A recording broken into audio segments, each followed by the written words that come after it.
Assalomu alaykum, men yana bir bor. Xo'p, bu videomizda profillar haqida ma'lumot beramiz.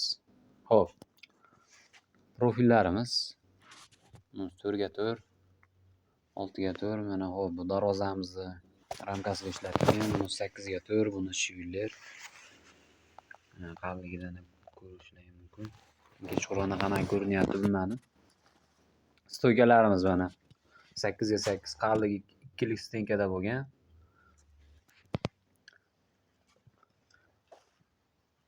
Listlarimiz mana anaqa bo'ladi, tekis brus-8 bo'ladi. Keyin yana bitta listimiz bo'ladi. Sharmanka list deyiladi mana. Farqi mana ikkovining farqi. Bu listimiz qalligi 1.3 bo'ladi, bunimiz 1.8 bo'ladi. Shular haqida ma'lumot berdik ozgina. Shu darvozamiz aloqachi ko'rasizlar.